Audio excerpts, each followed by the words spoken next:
नहमदुहु व नसल्ली अला रसूलिहिल करीम, अम्मा बाद। आज इंशाअल्लाह दूसरे पारे की तिलावत आप लोगों के सामने होगी, जिसकी इब्तिदा अल्लाह रब्बुल आलमीन एक वाक़े के साथ करता है कि पहले जब अल्लाह के नबी सल्लल्लाहु अलैहि वसल्लम हिजरत करके मदीना आए, जब मदीना पहुंचे तो तकरीबन 16 महीनों तक आप बैतुल मुक़द्दस की तरफ मुंह करके नमाज पढ़ाया करते थे। और ये बात यहूदियों को बड़ी अच्छी लगती थी कि बैतुल मुक़द्दस की वो लोग ज़्यादा इज्जत करते हैं, अब उधर नमाज पढ़ते थे, उनको बड़ा अच्छा लगता था। लेकिन खुद आप सल्लल्लाहु अलैहि वसल्लम की चाहत ये थी कि किबला जो है वो काबा की तरफ होना चाहिए, क्योंकि आपको मोहब्बत काबा से ज़्यादा थी। तब अल्लाह ताला ने आपको हुक्म दिया कि आप अपना चेहरा अब काबा की तरफ कर लीजिए, यानी काबा की तरफ चेहरा करके नमाज पढ़िए। अब जैसे ही आपने ये काम किया, यहूदियों ने शोर मचाना शुरू कर दिया, चिल्लाना शुरू कर दिया कि देखो ये नबी का क्या मामला है। और उनका साथ देने वाले जो हर जमाने के अंदर मुसलमानों के खिलाफ खड़े होते हैं वो है मुनाफिक, कि कलमा तो पढ़ता है पर अंदर से इस्लाम उसके दिल में नहीं होता। ऐसे मुनाफिकीन ने भी मुसलमानों के खिलाफ बड़ा वावेला मचाया, अल्लाह के नबी के खिलाफ बड़ी आवाजें बुलंद की कि उन्होंने ऐसा क्यों किया, बैतुल मुक़द्दस की तरफ नमाज पढ़ रहे थे, अचानक क्यों चेंज कर लिया। उन सारी चीजों का जिक्र अल्लाह रब्बुल आलमीन आज के पारे की इब्तिदा के अंदर करता है कि कुछ बेवकूफ लोग आपसे कहेंगे जब आप किबले को तब्दील करेंगे तो आप उधर नमाज क्यों पढ़ रहे हैं उधर मुंह करके। तो अल्लाह ताला का जवाब देता है कि कह दीजिए कि मशरिक और मगरिब यानी सुनते जितनी भी सब अल्लाह की है, जिधर चाहे नमाज अल्लाह पढ़वाता है, अल्लाह ताला का कहना है। और इस वाक़े के जरिए अल्लाह रब्बुल आलमीन ने एक अजीम चीज जो हमें बताई कि वमा जअलना, आयत नंबर 143 के अंदर, वमा जअलना क़िबलत अल्लती कुन्ता अलैहा इल्ला लिनअलम मन यत्तबिउर रसूल मिम्मन यनक़लिबु अला अक़ीबैहि, कि अल्लाह ताला ने जो क़िबले को तब्दील किया है ना, इसका एक मकसद ये है कि अल्लाह ताला यह दिखाना चाहता है, जाहिर करना चाहता है कि देखो कौन है जो नबी की पैरवी करने वाले हैं और कौन है जो नबी के खिलाफ खड़े होने वाले हैं। यानी अल्लाह ताला ये क़िबलों का बदलना, अल्लाह से इसको कोई फर्क पड़ने वाला नहीं। तुम नमाज चाहे जिधर नमाज पढ़ो मुँह करके, अल्लाह को क्या फर्क पड़ेगा। लेकिन अल्लाह ताला ने जो तुम्हारे चेहरे को बदला है, तब्दील किया है, या तुम्हारे क़िबले को तब्दील किया है, उसके पीछे अल्लाह ताला ये जाहिर करना चाहता था कि देखो कौन है कि नबी ने कहा वैसे ही मान लिया, और कौन है जो नबी के खिलाफ मुनाफिकत करने लगे, मुनाफिकों की तरह खड़े हो गए, आवाज ऊंची करने लगे। तो इस आयत से पता चलता है कि एक मोमिन को हर हाल में अल्लाह के नबी सल्लल्लाहु अलैहि वसल्लम की पैरवी करना चाहिए। उनका जो भी हुक्म आ जाए, चाहे हमें समझ में आए ना आए, हमारी अकल में आए ना आए, हमारे दिमाग में आए ना आए, हमें अच्छा लगे या ना लगे, पर हमें अमल वो करना चाहिए जो अल्लाह के नबी सल्लल्लाहु अलैहि वसल्लम ने हुक्म दिया है। आपके हुक्म के बाद गलियां तलाश करना, रास्ते तलाश करना, अच्छा और बुरा सोचना, अपने दिमाग को चलाना, ये सब मोमिनों की अलामत नहीं, मुनाफिकों की अलामत होती है, यहूदियों की अलामत होती है। इसलिए एक मोमिन को हमेशा आपके कहे पर अमल करना चाहिए। तो अल्लाह ताला ने इन्हीं चीजों का जिक्र इस आयतों के अंदर किया। इन आयतों के अंदर क़िबले का जिक्र किया, क़िबले की तब्दीली का जिक्र किया। और इसी ज़िम्न के अंदर आप एक वाक़या भी देखें, सही बुखारी के अंदर वाक़या मौजूद है कि सहाबा कराम कितने अल्लाह के नबी की मानने वाले थे कि जब ये हुक्म नाजिल हुआ तो फजर की नमाज का वक्त था, हुक्म नाजिल हुआ, अल्लाह के नबी सल्लल्लाहु अलैहि वसल्लम ने नमाज पढ़ी। एक सहाबी नमाज पढ़कर वहां से निकले तो एक बस्ती के अंदर नमाज चल ही रही थी, यानी वो लोग नमाज पढ़ रहे थे। फिर सहाबी ने नमाज पढ़ते हुए उन लोगों को ये कहा कि अल्लाह के नबी सल्लल्लाहु अलैहि वसल्लम को किबले का तब्दीली का हुक्म आ गया, अपना चेहरा काबा की तरफ कर लो। किसी ने ना सवाल किया, ना दिमाग चलाया, ना अकल चलाई, उसी हालत में पलट गए, अपने चेहरों को पलट लिया और इमाम आगे की तरफ आ गए। ये था सहाबा कराम का किरदार कि वो लोग अल्लाह के नबी के हुक्म के बाद ये नहीं देखते थे कि क्या कहा, क्यों कहा, कब कहा, बस अमल शुरू कर दिया करते थे। इन्हीं चीजों का जिक्र अल्लाह रब्बुल आलमीन ने इन आयतों के अंदर किया। इसका जिक्र करने के बाद अल्लाह ताला किताल के कुछ अहकामात को जिक्र करता है। अल्लाह ताला के रास्ते में जिहाद के अहकामात को जिक्र करते हुए इरशाद फरमाता है आयत नंबर 154 के अंदर, वला तक़ूलू लिमन युक़तलू फी सबीलिल्लाहि अमवात बल अहयाउन वलाकिन ला तशऊरून, कि जो लोग अल्लाह ताला के रास्ते में क़िताल करते हैं, अल्लाह ताला के दीन के लड़ते हैं और उस हालत के अंदर उनका कत्ल हो जाता है, तो तुम उन्हें कत्ल किया हुआ मत कहो या मुर्दा मत कहो, बल्कि वो अल्लाह ताला के नजदीक जिंदा होते हैं, लेकिन तुम उनकी जिंदगी को नहीं जानते हो। यानी शहीद को मुर्दा मत कहो बल्कि शहीद कहा करो, क्योंकि उसकी एक जिंदगी होती है, पर वो जिंदगी कैसी होती है, बरज़ख की जिंदगी होती है, जिसकी हालत, जिसकी कैफियत को सिर्फ अल्लाह जानता है। तुम सिर्फ उसे शहीद कहो, मुर्दा ना कहो, क्योंकि उसकी जिंदगी तो है पर जिंदगी को भी तुम नहीं जानते, उस जिंदगी को सिर्फ और सिर्फ अल्लाह ताला जानता है। इस आयत के जरिए अल्लाह ताला उसके रास्ते में क़िताल करने वालों की फजीलत बता रहा है।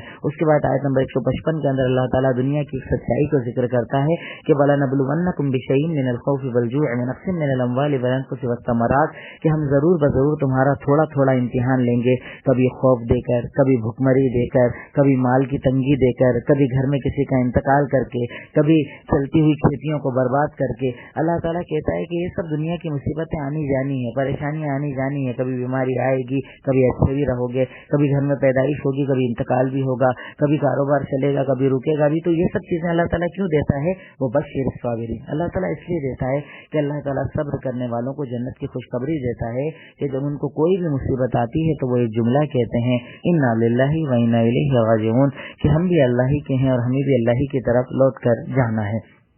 यानी मोमिन अपने ऊपर आई हुई हर मुसीबत पर चिल्लाता नहीं, अल्लाह ताला की तकदीर पर। जैसे आज हमारे यहाँ होता है ना, कल तक कारोबार चलता, हम शुक्र अदा करें ना करें, पर ना चले अपना कारोबार ही नहीं चलता, अपने घर अच्छा नहीं होता, अपने यहाँ से बीमारियां नहीं जाती, तकदीर पर लोग एतराज करते हैं। अल्लाह ताला कहता है ये सब अमल मोमिनों का नहीं होता।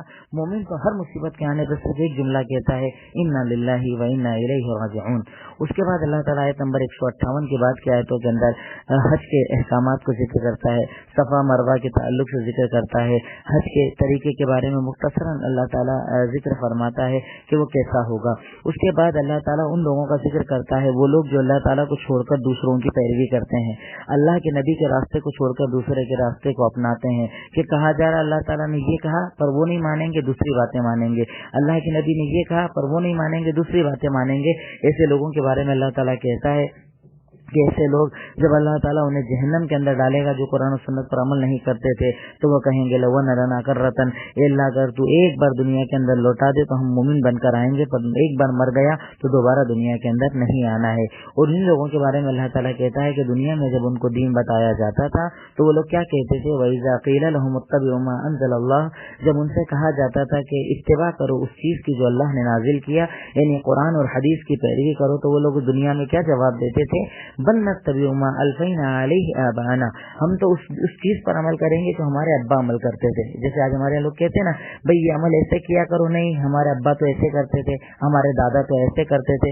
तो इस्लाम के अंदर अब्बा दादा दलील नहीं होते, दलील कुरान और हदीस होता है। तो जो कुरान और हदीस में है उसको मानो, उस पर अमल करो, बाप दादा की दलीलें ना दो, क्योंकि ये उन लोगों की दलीलें हैं जो लोग जहन्नमी हो गए, जिन लोगों पर अल्लाह ताला ने जहन्नम का फैसला कर दिया।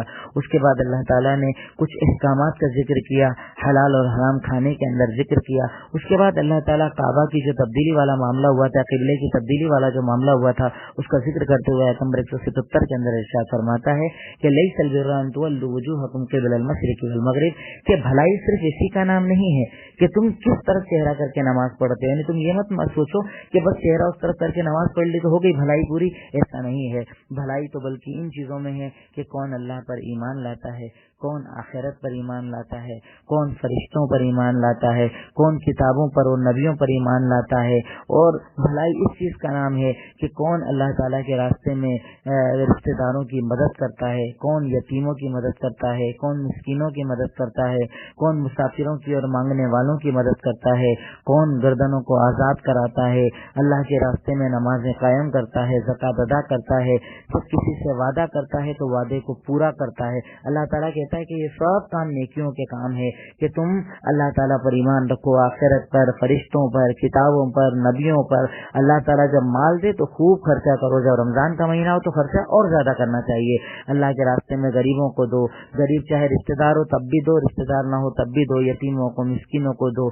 उसी तरह नेकी का काम ये है कि जब किसी से वादा करो तो वादा पूरा करो। हमारे यहाँ क्या होता है, किसी से कर्जा ले लिया, कल देता हूँ नहीं, परसों देता हूँ नहीं, एक हफ्ते बाद नहीं, 2 हफ्ते बाद नहीं, यानी फोन उठाना बंद या तो घर पे मिलना बंद। ये है वादा की खिलाफ वर्जी करना, जबकि अल्लाह ताला कहता है कि वादों को पूरा करो, ये नेकी का काम है। और अल्लाह ताला कहता है नेकी तो इसमें है कि वस्साबिरीन फील बासाई वज़र्रा, कि जिस्म पर जब तकलीफ आए तब भी सब्र करो, माल पर जब तकलीफ आए तब भी सब्र करो। यानी बीमार हो जाओ, कोई तकलीफ आ जाए, शुगर, ब्लड प्रेशर, हार्ट की बीमारी, कोई भी बीमारी परेशानी आए सब्र करो, माल पर तकलीफ आए तब भी सब्र करो, और जब अल्लाह के रास्ते में क़िताल करो तब भी सब्र करो। यही वो लोग हैं जो सच्चे हैं और यही वो लोग हैं जो मुत्तकी हैं। तो अल्लाह ताला इस आयत के अंदर कई नेकियों का तज़किरा करता है कि नेकियां क्या है। उसके बाद अल्लाह ताला कुछ क़िसास के अहकामात को जिक्र करता है, जो इस्लाम का एक हुक्म है कि कत्ल के बदले कत्ल किया जाए, हाथ के बदले हाथ काटा जाए, जो हुक्म शरीयत का है उसके साथ अल्लाह ने जिक्र किया। اس کے بعد اللہ تعالیٰ ایک بڑی پیاری آیت کہتا ہے، لوگ جو اعتراض کرتے ہیں کہ اسلام کی سزائیں بڑی سخت ہے، اسلام میں اگر کوئی کسی کو قتل کر دے تو اسے قتل کر دیا جاتا ہے، تو اللہ تعالیٰ کہتا ہے کہ تم اس کو غلط مت سمجھو، وَلَكُمْ فِي الْقِصَاصِ حَيَاةٌ يَا أُولِي الْأَلْبَابِ، اصل میں جو قصاص تم کو سخت نظر آتا ہے نا، یہ اللہ تعالیٰ کہتا ہے کہ اس قصاص میں تو تمہارے لیے زندگی ہے، اگر تمہارے پاس عقل ہو تو اس کو استعمال کرو۔ کیوں؟ کیونکہ آج آپ دیکھیے، آج ہمارے ہندوستان کے اندر الگ الگ شہروں کے اندر ہم واقعات پڑھتے ہیں، چھوٹی چھوٹی بچیوں کے ساتھ بلاತ್ಕಾರ ہوتے ہیں، وہ کیوں ہوتے ہیں؟ کیونکہ سزائیں سخت نہیں ہے۔ اللہ تعالیٰ کہتا ہے کہ اگر سزائیں سخت ہو، کہ جیسے اسلام کے اندر ہے کہ اگر کسی نے زنا کیا ہے تو اسے پتھروں سے مار مار کر رجم کر دیا جائے گا، تو اگر ایسا ایک واقعہ ہو جائے تو اس کے بعد سب طرف امن ہو جائے گا، یعنی زندگی آ جائے گی۔ یہ قصاص جو ہے اصل میں زندگی ہے۔ اس کے بعد اللہ تعالیٰ رمضان کے ذکر کرتا ہے، ایک نمبر 182 سے لے کر اس کے بعد کی آیتوں کے اندر احکامات کا ذکر کرتا ہے کہ روزہ کیسے فرض ہے، سفر میں ہو تو روزے کے کیا احکامات رہیں گے، روزے کی حالت میں کیا کرنا ہے کیا نہیں کرنا ہے۔ اس کے بعد اللہ تعالیٰ ایک بڑی پیاری آیت میں ارشاد فرماتا ہے، وَإِذَا سَأَلَكَ عِبَادِي عَنِّي فَإِنِّي قَرِيبٌ أُجِيبُ دَعْوَةَ الدَّاعِ إِذَا دَعَانِ فَلْيَسْتَجِيبُوا لِي وَلْيُؤْمِنُوا بِي لَعَلَّهُمْ يَرْشُدُونَ۔ آیت نمبر 186 اللہ تعالیٰ ارشاد فرماتا ہے کہ جب آپ سے سوال کرنے والا میرے بارے میں سوال کرے، اے اللہ کے نبی صلی اللہ علیہ وسلم، جب آپ سے میرا بندہ میرے بارے میں سوال کرے تو اسے کیا بتانا؟ انی قریب، میں اپنے بندوں کے بہت قریب ہوں۔ قریب ہونے کا مطلب کیا ہے؟ اللہ تعالیٰ اپنے بندوں کے کیسے قریب ہے؟ اللہ خود جواب دیتا ہے کہ اجیبوا دعوت الداعی اذا دعان، میں اپنے بندوں کے ایسے قریب ہوں کہ جب میرے بندے مجھے پکارتے ہیں تو میں ان کی پکار کا جواب دیتا ہوں۔ فلیستجیبوا لی ولیؤمنوا بی لعلہم یرشدون، تو چاہیے کہ یہ لوگ مجھے پکاریں، مجھ سے مانگیں اور مجھ پر ایمان رکھیں، شاید کہ ان کو ہدایت کا راستہ مل جائے۔ تو اس آیت میں اللہ تعالیٰ جب روزے کا ذکر کر رہا ہے کہ بھئی روزے میں بندہ بھوکا ہے پیاسا ہے، اس کے بعد اللہ تعالیٰ اس چیز کا ذکر کر رہا ہے، اس کا مطلب یہ کہ بھوکے پیاسے رہو تو اللہ کو خوب پکارو، اللہ کو خوب مانگو، اللہ تعالیٰ سے خوب دعائیں مانگو، کیونکہ اللہ تعالیٰ کہتا ہے کہ میں قریب ہوں، میں فوراً تمہاری سنتا ہوں، مانگو تو صحیح، پکارو تو صحیح، پکارنے والوں کی صدا کو اللہ تعالیٰ سنتا ہے۔ اس کے بعد اللہ تعالیٰ نے کچھ احکامات کا بھی ذکر کیا کہ پہلے ایسا ہوتا تھا کہ رمضان کے اندر لوگ دن اور رات دونوں وقت میں اپنی بیویوں سے دور رہتے تھے، کیونکہ آپ جانتے ہیں کہ روزے کے اندر بیوی حرام ہو جاتی ہے، تو اللہ تعالیٰ اس کے بعد کی آیت کے اندر کہتا ہے کہ بھائی دن میں جب آپ روزے میں ہو تب تو آپ کی بیوی آپ کے لیے حرام ہے، پر رات میں بیوی حلال ہو جاتی ہے۔ اس احکامات کا ذکر کیا۔ اس کے بعد اللہ تعالیٰ حج کے احکامات کا ذکر کرتا ہے، حج کے بارے میں بتاتا ہے کہ حج کیسے کرنا ہے، حج کے راستے کا ذکر کیا۔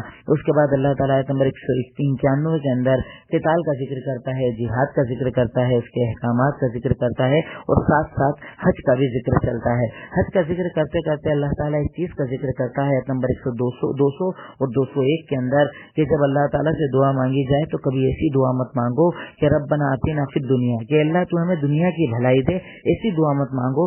جب مانگنا ہے ایسی دعا مانگو کہ ربنا آتنا فی الدنیا حسنۃ وفی الآخرۃ حسنۃ وقنا عذاب النار، کہ اللہ تعالیٰ تو ہمیں دنیا کی بھی اچھائی دے، اے اللہ تو ہمیں آخرت کی بھی اچھائی دے، اور اے اللہ ہمیں تو جہنم سے بچا لے۔ یہ بھی دیکھیے اسلام کی کتنی بڑی اچھائی اور سچائی ہے کہ اسلام میں رہبانیت نہیں ہے کہ دنیا چھوڑ دو، مال چھوڑ دو، گھر بار چھوڑ دو، کاروبار چھوڑ دو، سب چھوڑ دو اور اللہ اللہ کرو۔ اللہ تعالیٰ ایسے بندوں کو پسند نہیں کرتا۔ دیکھیے ہمارا رب تو جو ہمیں دعا سکھا رہا ہے، اس دعا میں پہلے دنیا ہے بعد میں آخرت ہے، کہ اللہ بول رہا ہے پہلے دنیا کی بھلائیاں مانگو پھر آخرت کی بھلائیاں مانگو، اور پھر اللہ سے کہو کہ تو اللہ میں جہنم سے پناہ دے دے۔ یعنی دنیا مانگی جا سکتی ہے، مال کی دعا کی جا سکتی ہے، کاروبار کی دعا کی جا سکتی ہے، پر ہاں ایسا کاروبار جو آپ کو آخرت سے دور نہ کرے، ایسا کاروبار جو آپ کو رشتوں سے دور نہ کرے، ایسا کاروبار جو آپ کو اللہ سے دور نہ کرے، اگر ایسا کاروبار ہے تو آپ دعا مانگ سکتے ہو، اس کے اندر کوئی حرج والی بات نہیں۔ ہمارے یہاں کچھ جاہل لوگ ایسے بھی ہوتے ہیں جو کہتے ہیں بھائی دنیا مانگنا حرام ہے، کیونکہ ایسا نہیں ہے، آدمی دنیا مانگ سکتا ہے۔ خود ایک صحابی تھے جو آپ کی خدمت کیا کرتے تھے، ان کی والدہ نے آ کر کہا کہ آپ کی خدمت کرتا ہے، اس کے لیے ذرا دعا کر دیجیے، تو آپ نے کہا اللہم اکثر مالہ و ولدہ۔ صحیح بخاری کے اندر یہ دعا موجود ہے کہ اللہ تو اس کے مال کو بھی زیادہ کر دے اور اس کی اولاد کو بھی زیادہ کر دے، یعنی خود آپ نے ایک صحابی کو مال کی دعا دی تھی۔ اس کے بعد اللہ تعالیٰ ایک عظیم آیت کے اندر ارشاد فرماتا ہے، جو آج ہم لوگ سوچتے ہیں نا کہ بھائی ٹھیک ہے زیادہ سے زیادہ کیا رمضان میں عبادت کر لو، رمضانی مسلمان بن جاؤ، جنت مل جائے گی، ہم جنت کو بڑا آسان سمجھتے ہیں۔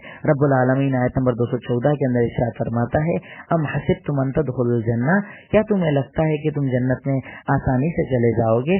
ام حسبتم ان تدخلوا الجنہ، کہ جنت میں چلے جاؤ گے، ولما یاتکم مثل الذین خلوا من قبلکم، جبکہ تم کو مصیبتیں آئی ہی نہیں جو تم سے پہلے لوگوں کو आई, मस्सतहुमुल बअसा वद्दर्रा, उनके जिस्मों पर तकलीफ आई, उनके मालों पर तकलीफ आई। आप जानते हैं पहले लोगों को जिंदा आग में जला दिया गया, सिर्फ जन्नत के लिए उन लोगों ने जला लिया अपने आप को, उन्हें आरों से चीर दिया गया, उनके जिस्मों से चमड़ियों को उधड़ दिया गया, हर हाल में वो अल्लाह के रास्ते पर जमे रहे। आज हम पर कौन सी तकलीफ है? कोई तकलीफ नहीं है। उसके बाद भी नमाजें नहीं पढ़ी जाती, रोजे नहीं रखे जाते, हज उम्रा ज़कात नहीं दिया जाता, अल्लाह ताला के दीन पर अमल नहीं किया जाता, जबकि कोई पाबंदी नहीं है, फिर भी ये हाल। अल्लाह ताला कहता है कि जन्नत को इतना आसान मत समझो, जन्नत उन लोगों को मिलती है जो हमेशा अमल करते हैं। सिर्फ रमजानी मुसलमानों को नहीं कि रमजान में तो साफ फजर भी है, तहज्जुद भी है, मगरिब भी है, इशा भी है, तरावी भी है, सारी नमाजें हैं, और रमजान जाते ही सब कुछ गायब है। वही पुरानी जिंदगी, वही बेअमली की जिंदगी। तो अल्लाह कहता है ऐसे जन्नत मिलने वाली नहीं है।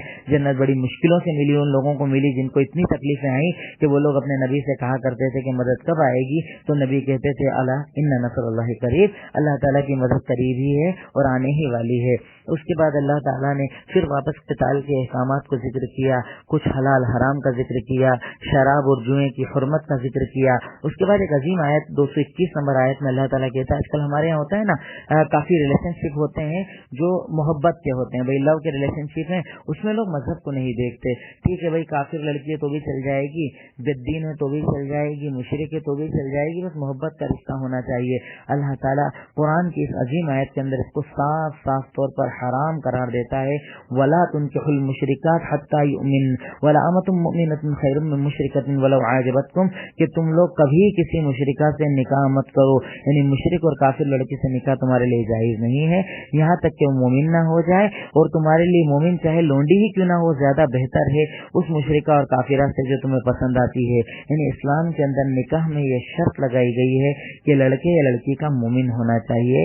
मुशरिक और काफिर से निकाह एक मोमिन के लिए जायज नहीं है। अल्लाह के लिए नौजवानों अपने दिमागों को खोलो, अपने जहनों को खोलो। अल्लाह का दीन सबसे ऊपर है, अल्लाह के दीन से बढ़कर कोई मोहब्बत नहीं होती। सहाबा इकराम ने अपना सब कुछ कुर्बान कर दिया था दीन के लिए, और आज हम अपना सब कुछ लौटा रहे हैं दुनिया के लिए। अल्लाह ताला है हिदायत का रास्ता दिखाए। तो उसके बाद अल्लाह ताला ने हैज के अहकामात को जिक्र किया, क्योंकि पुराने जमाने के अंदर ऐसा होता था कि औरत जब हैज के अंदर होती थी उसके बर्तन अलग, बिस्तर अलग, कमरा अलग, सब अलग कर दिया जाता था, जबकि इस्लाम के अंदर ऐसा नहीं है।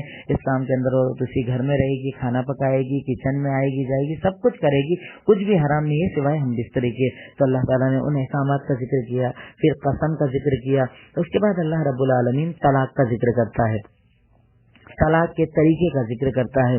आज हमारे यहाँ देखा था ना आपने कुछ दिनों पहले, तलाक के नाम पर बड़ा शोर उठा था। मैं कहता हूँ, और इससे पहले कई इमामों ने ये जुमला कहा है कि अगर इस्लामी एतबार से कोई आदमी तलाक देना चाहे तो कभी वो तलाक नहीं दे पाएगा। इस्लाम ने तलाक का निज़ाम ये रखा है कि जब औरत हैज से पाक हो जाए, अगर आपको उसे तलाक देना है तो आप कहो मैं तुम्हें तलाक देता हूँ, बस एक मरतबा आदमी कहे, फिर उसको आप घर से भगा नहीं सकते, कहीं और भेज नहीं सकते, आपके ही घर में आप ही के सामने वो रहेगी। अब आप एक महीना पूरा गुजर जाए, औरत दोबारा हैज से हो जाए, फिर पाक हो जाए, फिर आप उसे कहें मैं तुम्हें तलाक देता हूँ, फिर दूसरे महीने वो आपके साथ उसी हालत के अंदर रहेगी, आप उससे बिस्तरी जब तक ना करें जब तक कि रुजू नहीं होगा। फिर तीसरा महीना आ जाए और अगर आपका सेटिंग ना हो पाए, आप उसके साथ ना रह पाओ, तब आप उसे तलाक दो। तो इस 3 महीने के पूरे शेड्यूल को तलाक कहा जाता है। अब सोचिए, अल्लाह ताला कहता भी है कुरान के अंदर कि वो औरत जब हमारे सामने रहेगी तो लअल्लहु युहदिसु बअद ज़ालिका अमरा, कि अगर वो औरत आपके सामने रहेगी, वो गुस्सा 1 दिन 2 दिन गुस्सा, 3 दिन गुस्सा, 3 महीने तक वही औरत आपके सामने रहेगी, तो क्या आप तलाक दे पाओगे? नहीं। आपको उसकी अच्छाइयाँ दिखेगी, उसके काम दिखेंगे, आपके घर में वो क्या क्या करती है, आपके बच्चों के लिए वो क्या क्या करती है, वो सारी चीजें जब आपको नजर आएगी तो आप उसको तलाक नहीं दे पाओगे। इस्लाम ने इसीलिए तलाक के निज़ाम और सिस्टम को बड़ा प्यारा बनाया है, और अगर इस्लामी निज़ाम और सिस्टम से तलाक दिया जाए तो कभी तलाक वाकई ही नहीं होगा। आज हमारे यहाँ जो लोगों ने सिस्टम बनाया कि एक वक्त के अंदर तलाक दो, काम खत्म, घर से भगा दो, ये इस्लाम का सिस्टम नहीं, ये इस्लाम का निज़ाम नहीं। अल्लाह ताला ने तलाक के अहकामात के साथ साथ तलाक की इद्दत का जिक्र किया कि औरत कितनी इद्दत गुजारेगी, जिनके बच्चों जिनके शौहर का इंतकाल हो जाए वो कितनी इद्दत गुजारेगी, इद्दत का सिस्टम क्या होगा, वो सारे अहकामात अल्लाह रब्बुल आलमीन ने इन आयतों के अंदर जिक्र किए। उसके बाद एक आयत अल्लाह ताला जिक्र फरमाता है, नंबर 245 के अंदर, मन दल्लज़ी युक़रिज़ुल्लाह क़र्ज़न हसनन फ़युज़ाइफ़ु लहू अज़आफ़न कसीरा, कौन है जो अल्लाह ताला को बेहतरीन कर्जा दे, تو اللہ ताला उसके कर्जे को कई गुना बढ़ाकर रिटर्न कर देगा। इस आयत में देखिए कर्ज से मुराद ये है कि अल्लाह के रास्ते में दो, गरीबों को दो, मिस्किनों को दो, बेवाओं को दो, खूब अल्लाह ताला के रास्ते में दो। पर अल्लाह ताला इसको देने को कर्जा बोल रहा है। कर्ज का मतलब भाई मैंने अगर आपको 100 रुपए दिए तो आपके 100 रुपए तो मेरे 100 रुपए तो हमेशा बाकी रहेंगे ना, खत्म तो नहीं होंगे। तो अल्लाह ताला कह रहा है ये ऐसे ही तुम्हारा कर्जा है कि अल्लाह को तुम अगर 1000 दोगे तो वो तुमको अल्लाह ताला ऐसा नहीं कि रख लेगा कि भाई ठीक है अल्लाह ताला रख लेगा। अल्लाह ताला कहता है कि मैं कई गुना बढ़ाकर दुनिया में भी देगा और आखिरत में भी देगा। यानी जब अल्लाह ताला के रास्ते में बंदा खर्च करता है तो अल्लाह ताला ऐसा नहीं कि हमारे खर्चे को रख लेता है, बल्कि उसको कई गुना बढ़ाकर अल्लाह ताला रिटर्न करता है, दुनिया में भी देता है, आखिरत में भी देता है। अल्लाह ताला किसी का मोहताज नहीं, हम अल्लाह ताला के मोहताज हैं, हम अल्लाह ताला के फकीर हैं। अल्लाह ताला उसके आगे कहता है वल्लाहु यक़बिदु व यबसुत, अल्लाह ताला जिसके लिए चाहता है रिस्क को खूब फैलाता है, जिसके रिस्क को चाहता है तंग करता है, और तुम्हें अल्लाह ही की तरफ तो लौट कर जाना है। यानी कारोबार चलाने वाला भी अल्लाह और कारोबार का रोकने वाला भी अल्लाह। आयत नंबर 245 के अंदर अल्लाह ताला ने इस चीज की वजाहत की है। उसके बाद अल्लाह ताला ने बनी इसराइल में तालूत और जालूत का जिक्र किया कि एक कौम थी बनी इसराइल के पास जब बहुत परेशानी आई और उनके पास एक बादशाह ऐसा आ गया जालूत नाम का जो बहुत ज्यादा जिद्दी था, बहुत ज्यादा जुल्म करने वाला था। तो उन्होंने दुआ मांगी कि अल्लाह ताला किसी को भेज, मदद कर, हम उसके साथ मिलकर क़िताल करेंगे। तो अल्लाह ताला ने तालूत को भेजा। और जब अल्लाह ने तालूत को भेजा तो उन लोगों ने बोला कि हम इसके साथ क़िताल नहीं करेंगे, जाओ तुम ही लड़ाई करो, हम तो लड़ाई नहीं कर पाएंगे, हम तो डरते हैं। कुछ लोगों ने तालूत का साथ दिया, उनके साथ जब क़िताल करने गए तो इसमें बताया जा रहा है कि मोमिन को कभी भी अपनी ताकत पर भरोसा नहीं करना चाहिए, अफराद पर भरोसा नहीं करना चाहिए, असलहे पर भरोसा नहीं करना चाहिए, चाहे दुश्मन कितना ही ताकतवर क्यों ना हो। मोमिन को हमेशा अल्लाह पर भरोसा करना चाहिए। जो उन्होंने दुआ मांगी आयत नंबर 250 के अंदर, जो हमारे आज के दूसरे पारे की तकरीबन आखिरी आयत के 2 आयत पहले वो दुआ मांगी थी और वो दुआ हमें ही मांगना चाहिए। रब्बना अफ़रिग़ अलैना सब्रन व सब्बित अक़दामना वंसुरना अलल क़ौमिल काफ़िरीन, ए अल्लाह तू हमारे ऊपर सब्र को नाजिल कर दे, हमें सब्र करने की ताकत दे दे। ए अल्लाह तेरे दुश्मनों के खिलाफ, तेरे दुश्मन तेरे दीन के दुश्मनों के खिलाफ हमारे कदम को जमा दे। ए अल्लाह तू काफिर कौम के ऊपर हमारी मदद फरमा दे। यानी इंसान को कभी अपने ऊपर भरोसा नहीं करना चाहिए, बल्कि मदद अल्लाह ताला से मांगना चाहिए, क्योंकि वही मदद करने वाला है। और यही मदद का तरीका नबियों ने सिखाया, यही मदद का तरीका हमारे नबी ने सिखाया और सहाबा किराम ने सिखाया कि एक मोमिन को हमेशा अल्लाह की जात पर भरोसा करना चाहिए और अल्लाह के दीन के रास्ते में जम जाना चाहिए। इस तरीके से आज का दूसरा बारा आपके सामने मुकम्मल होगा। तो ये वैसे तो फिर इंशाअल्लाह इसको सुनकर अगर आप तरावी सुनेंगे तो आपके लिए और ज्यादा आसान होगा। इसी तरह इंशाअल्लाह कंटिन्यू में यहीं सर आपको हर पारा रोज भेजता रहूंगा। अल्लाह ताला मुझे भेजकर अमल करने की और आपको सुनकर अमल करने की तौफीक अता फरमा। आमीन। व आखिर दावाना अल्हम्दुलिल्लाहि रब्बिल आलमीन।